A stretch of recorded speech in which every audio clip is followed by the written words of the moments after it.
आप सभी को जय मसीह की। आज हम बात करने वाले हैं बहुत ही मुख्य विषय पर, जिसके वजह से आज बहुत से विश्वासी भाई बहन हैं जो गिर जा रहे हैं, मजबूती में नहीं बढ़ पा रहे हैं, सक्सेस नहीं हो पा रहे हैं। जो चीज वह बनना चाहते हैं, या सेवक या पास्टर या भविष्यवक्ता या फिर और कोई चीज अगर वो बनना चाहता है, या फाइनेंशियल में आगे बढ़ना चाहता है, आर्थिक परिवार में उन्नति करना चाहता है और नहीं कर पा रहे हैं, मुख्य वजह यही है कि वो तीन कार्यों में सावधान नहीं हो पा रहे हैं। तीन ऐसे भयंकर मैं विषयों का वर्णन करने वाला हूं, जिसको अगर कोई विश्वासी उस पर जय पा ले तो निश्चय परमेश्वर की सामर्थ्य को पाएगा, परमेश्वर की निकटता में चला जाएगा और परमेश्वर की सामर्थ्य एहसास को प्राप्त करने पाएगा। अपनी योजना और अपने उद्देश्य को जो परमेश्वर उसके लिए रखा है वो निश्चय उसको समझ जाएगा। तो विषय है, पहला है गर्ल अर्थात व्यभिचार धन और महिमा के विषय में। गर्ल, गोल्ड और ग्लोरी, ये तीन ऐसे भयंकर पाप हैं जो शैतान के मुख्य हथियार हैं। इन तीन पापों के द्वारा बहुत से जो धरती पर अब से आदम से लेकर अब तक जितने लोग बने हैं, उन सब से वो गिरते गिरते और गिराते गिराते शैतान भी आया और शैतान भी गिर चुका है। आज इसी विषय पर हम जिक्र करते हैं। तो पहला अगर हम देखते हैं व्यभिचार के विषय में, तो व्यभिचार दो प्रकार की होती है। परमेश्वर व्यभिचार की दो श्रेणी रखी है और उसे दो प्रकार के व्यभिचार का वर्णन करते हैं। एक व्यभिचार है जो आप किसी दूसरे को दंडवत करते हैं, किसी मूर्ति, किसी पेड़, किसी पत्थर को जिसपे जीव जान कुछ भी नहीं है, उसकी अगर आप उसकी उपासना, उसकी पूजा या उसकी कुछ भी आप भक्ति करते हैं, उसे व्यभिचार कहते हैं। जो पूरे तरीके से काठ, पत्थर या मूर्ति या कोई भी तरीके से हो सकता है जिसको पूजते हैं, उसको व्यभिचार बोलते हैं। और दूसरा व्यभिचार है भौतिक अर्थात शारीरिक व्यभिचार, जो शरीर का है, जो शरीर की पूजा। एक तो है मूर्ति पूजा और दूसरा शरीर की पूजा अर्थात शरीर की इच्छा करना।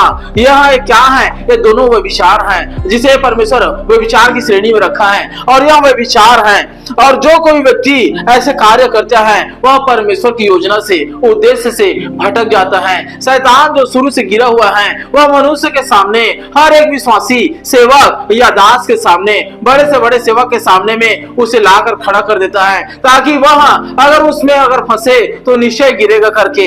अगर आप पहला कुरिन्थियों के अध्याय 6 का 18 वचन को पढ़ेंगे तो उसमें कुछ यूं लिखा है, व्यभिचार से बचे रहो। जितने और पाप मनुष्य करता है वह देह के बाहर है। जितने भी पाप, झूठ, छल जो भी करता है वह देह के बाहर है। लूट लाट करेगा वो देह के बाहर है, लेकिन जो व्यक्ति व्यभिचार करता है वह अपने देह के विरुद्ध में पाप करता है, क्योंकि देह पवित्र आत्मा का मंदिर है। अगर कोई व्यक्ति व्यभिचार करता है तो जितने भी अशुद्ध आत्माएं हैं, दुष्ट आत्माएं हैं, कर्ज हैं, पीढ़ी के श्राप हैं, वो सारी चीजें मनुष्य के हृदय में अर्थात जीवन में जो शरीर के संपर्क के द्वारा है, जो गुप्त अंगों के संपर्क के द्वारा जो आती है, विचार के द्वारा वो मनुष्य के शरीर में प्रवेश कर लेती है और पूरे तरीके से उसको अपने वश में कर लेती है। अगर आप वचन से अगर देखना चाहे तो एक व्यक्ति है जिसका नाम था सिमसोन एक ऐसा परमेश्वर का जन था जिसे परमेश्वर का स्वर्गदूत उसकी माँ को उसके गर्भ में, जब सिमसोन आने से पहले उसको चिता दिया था कि तेरे गर्भ में जो आने वाला है, जो है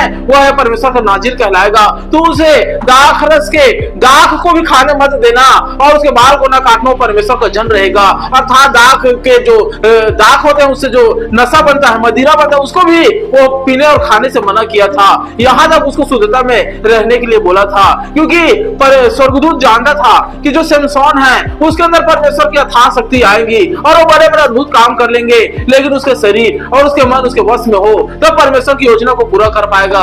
लेकिन हम क्या देखते हैं कि आगे चलकर सिमसोन स्त्री के पाप में गिरता है और जब वह विचार करता है तो जो व्यक्ति सिमसोन बड़े से बड़े वो 1000 फिलिस्तीन सेनाओं को वो पूरे तरीके से गधे के जबड़े की हड्डियों से मार गिराता था, वह जब वो दलीला के साथ वो विचार किया तब क्या होता है कि दलीला वो और भी लोगों के साथ मिली हुई थी और उसके अंदर जितने भी श्राप थी, जितने भी अशुद्ध आत्माएं थी, वो सिमसोन के अंदर भी आ गई थी। और सिमसोन का जो विवेक है वो विवेक वो खत्म हो गया था लगभग, क्योंकि विवेक परमेश्वर में सही गलत का निर्णय करवाता है और वह ये नहीं जान पा रहा था कि वही लड़की जो दलीला है वो बार बार मुझे फंसाती है, बार बार गिराता है, बार बार एक ही तरीके से मुझे फंसा रहा है। वो उस चीज का निर्णय नहीं कर पाया क्योंकि उसका विवेक वह विचार के द्वारा खत्म हो गया था। और इसलिए सैमसन परमेश्वर की योजना को ठीक तरीके से पूरा नहीं कर पाया और वह व्यभिचार के पाप में गिरा। उसका परिणाम भी उसके जीवन में आया।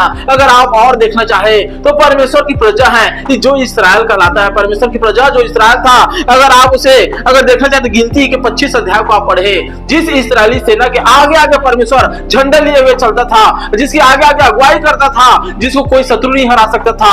गोलियत के पूरे खानदान जो अनाक वंशी थे, जो और रपाई वंशी थे, 6 उंगली वाले थे, वो सब के सब जब परमेश्वर की प्रजा इस्राएल से लड़ते थे, लेकिन उसका कुछ बाल भी उसको उखाड़ नहीं पाते थे, कुछ नहीं कर पाते थे। लेकिन जब वो पूरे तरीके से क्या हुआ कि जब वो युद्ध पूरे तरीके से आ रहे थे तो जो बालाक था, जो उस समय का राजा था, वह राजा पूरे तरीके से प्लानिंग करता है कि कैसे लोगों को हराए, कैसे लोगों को गिराए। और जाकर बिलाम जो परमेश्वर का दास था उसको भी बुला लेता है, कैसे इसको गिराए, कैसे करें। लेकिन बिलाम भी बोल देता है कि वो आशीष दे देता है कि इसको कोई नहीं हरा सकता, कोई नहीं गिरा सकता। लेकिन वही धन के लालच में पड़कर पूरे तरीके से एक आइडिया बताता है कि इनके बीचों में आप अगर अपने लड़कियों स्त्रियों को भेज दो तब कुछ हो सकता है करके यह शैतान की जबरदस्त प्लानिंग थी। और वहां ऐसा होता है कि प्रजा जो इस्राएल थी वह कोई भी तरीके से नहीं गिर सकता था।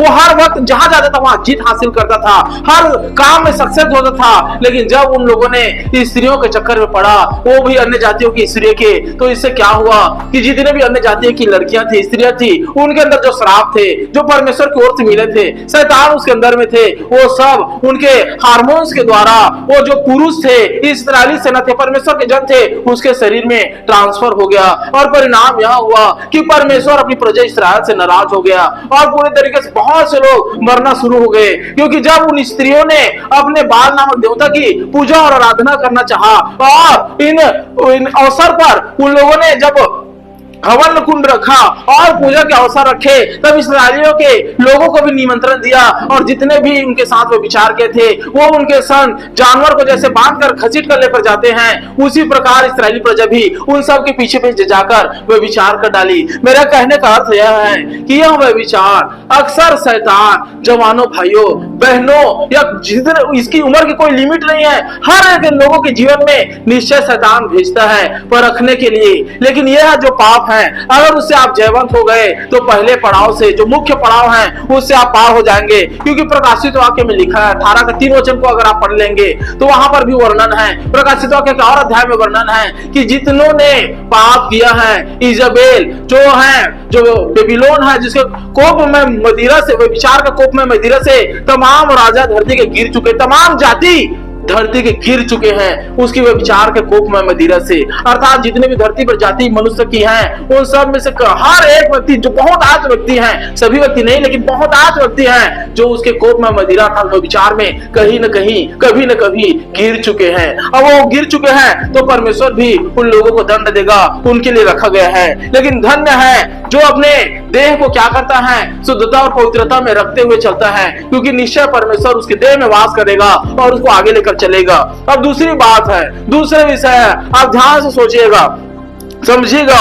दूसरा हम टॉपिक बता रहे हैं गोल्ड अर्थात धन। आज बहुत से व्यक्ति है जो धन के पीछे, आप पूरी धरती को देखिए, धन के पीछे लगातार चल रही है। वो पूरे तरीके, जिसका कोई परिवार में नहीं है, जिसका परिवार में कोई नहीं, एक अकेला व्यक्ति है, वो भी अपने लिए धन इकट्ठा करते जा रहा है। और पूरे तरीके से क्या है, बाइबल भी इसके विषय में वर्णन करता है, जहां मनुष्य का धन है वहां उसका मन है। एक बार प्रभु यीशु मसीह के सामने एक धनवान व्यक्ति आता है और कहता है कि हे उत्तम गुरु, हम अनंत जीवन पाने के लिए क्या करें। प्रभु यीशु मसीह उससे कहता है कि तू मुझसे ऐसा क्यों पूछता है, उत्तम बात तो यही है कि तू परमेश्वर की आज्ञाओं को माना कर। वो व्यक्ति कहता है हाँ प्रभु, मैं तो बचपन से ही सारी आज्ञाओं को मानता हूँ। लेकिन जब प्रभु बोलता है जा अपने धन को बेचकर कंगालों को दे दे और मेरे पीछे हो चल, तब वो मनुष्य क्या करता है, मन में उदास होता है और चला जाता है। क्योंकि जहां उसका धन था वहां उसका मन था, उसका मन परमेश्वर की ओर नहीं लग सका। धन के चक्कर में बहुत से आदमी आज गिर रहे हैं। आज बहुत से लोग अपने देह को बेच रहे हैं। आज अगर मोबाइल में देखे, इंस्टाग्राम में देखे,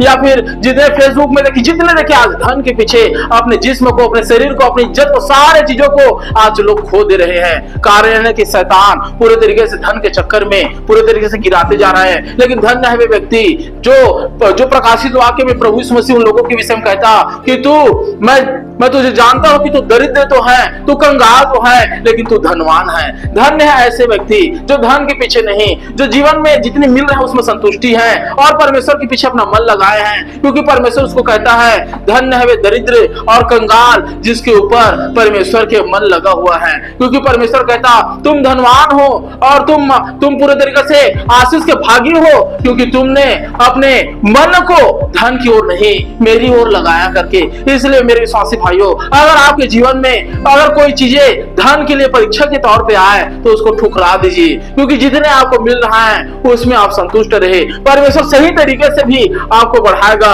और सही तरीके से भी आपको लेकर चलेगा। क्योंकि अगर आप देखें, जो शैतान था, जो लूसीफर था, वो धन के चक्कर में ही गिरा। अगर आप यहेजकेल के 28 अध्याय को पढ़े तो लिखा गया है धन के बहुतायत के बढ़ने से तेरा मन फूल उठा था। शैतान का मन क्या हो गया था? फूल। धन की बहुतायत के कारण उसकी बुद्धि क्या हो गई थी? बिगड़ गई थी। इसलिए वो स्वर्ग से क्या हो गया? उसको गिराया गया। जो प्रधान है, जो शैतान का प्रधान लूसीफर है, वो भी धन के चक्कर में ही क्या हुआ था? पूरे तरीके से नीचे में गिराया गया था। धन और महिमा, जो तीसरा टॉपिक है, ग्लोरी, महिमा, वो धन और महिमा दोनों वजह से क्या हुआ था? गिराया गया था।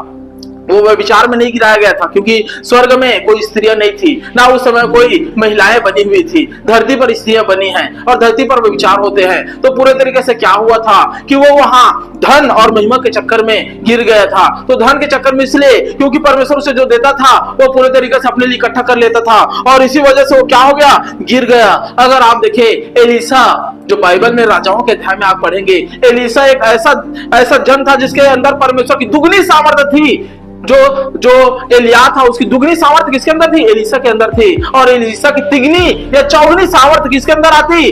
गहेजी के अंदर आता। लेकिन गहेजी क्या हो गया? जब नवान और कुछ लोग जब आए तो क्या हुआ कि जो गहेजी है वो लालच में आ गया और जाकर अपने धन को पूरे तरीके से गाड़ दिया, और जो नमान का जो कोर था वो गहेजी के ऊपर आ गया।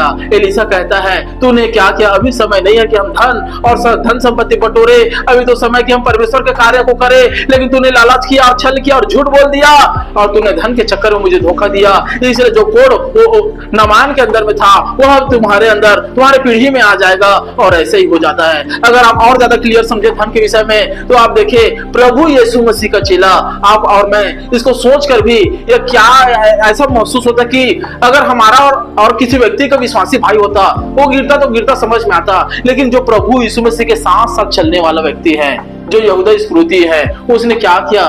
30 चांदी के, कितनी हल्की बात है, 30 चांदी के टुकड़े में क्या कर दिया? प्रभु यीशु मसीह को बेच दिया। परमेश्वर को ही, जो खुदा है उसको ही क्या कर दिया? 30 चांदी के सिक्के में उसको बेच दिया। कहने का अर्थ मेरा यही है कि धन जब इंसान के जीवन में आता है तो उसका मन पूरा धन में ही चला जाता है। हाय मेरे इधर प्लॉट है, हाय मेरे इधर का खेत है, हाय मेरे इधर का बिल्डिंग है, हाय मेरे इधर का पूरा तरीके से लाखों रुपया का बैंक में पूरे तरीके से धन पड़ा हुआ है। परमेश्वर कहता तेरे धन को काई और कीड़े सेंध लगा लेंगे।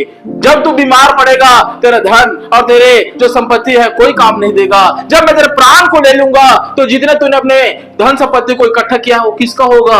वो सब व्यर्थ हो जाएगा। इसलिए मेरे विश्वासी भाइयों और बहनों, कभी भी धन के पीछे में पड़कर परमेश्वर को ना खोना। हमारा सर्वोत्तम धन प्रभु यीशु मसीह है। वह सब चीज है, जो कोई उसके पीछे चलेगा, प्रभु यीशु मसीह ने कहा जो मेरे पीछे चलेगा वो सारे आशीष उसके पीछे आएंगी। इसलिए कभी जीवन में धन के पीछे ना पड़ना।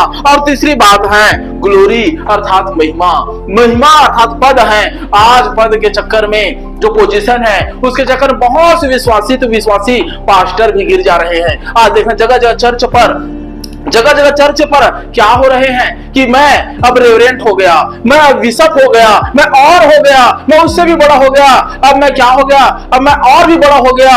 अब क्या हो रहा है? चर्च में भी राजनीति हो रही है। मैं उससे बढ़ गया हूं, मैं उससे ज्यादा हो गया हूं, मेरे पास ज्यादा झुंड है तो मैं ज्यादा बड़ा पास्टर हूं, मेरे पास कम झुंड है तो मैं छोटा हूं, मेरे पास और है इतना तो मैं इतना हूं। इसी चक्कर में पूरे तरीके से क्या हो रहे हैं? आज गिरते जा रहे हैं। याद रखिए लूसीफर जो शैतान है वो भी इसी चक्कर में गिरा था कि मैं बड़ा हो गया, मैं और मेरे झुंड बड़े हो गए हैं, मैं परमेश्वर के सिंहासन के ऊपर विराजमान होऊंगा, मैं परम प्रधान के तुल्य हो जाऊंगा। वो महिमा के चक्कर में क्या हो गया, गिर गया। इसलिए प्रभु यीशु मसीह ने कहा, धन्य है वे जो अपने आप को छोटा बनाए, नीचा बनाए और पूरे तरीके से नम्र बना दे, वो उठाया जाएगा। लेकिन क्या होता है, बहुत से लोग महिमा के चक्कर में गिर जा रहे हैं। जो पद है, जो प्रतिष्ठा है, जो नाम है, नाम के चक्कर में क्या हो रहे हैं, गिर रहे हैं। इसलिए मेरे विश्वासी भाइयों और बहनों, आप सब निश्चय आप इन तीनों चीजों से सावधान रहे।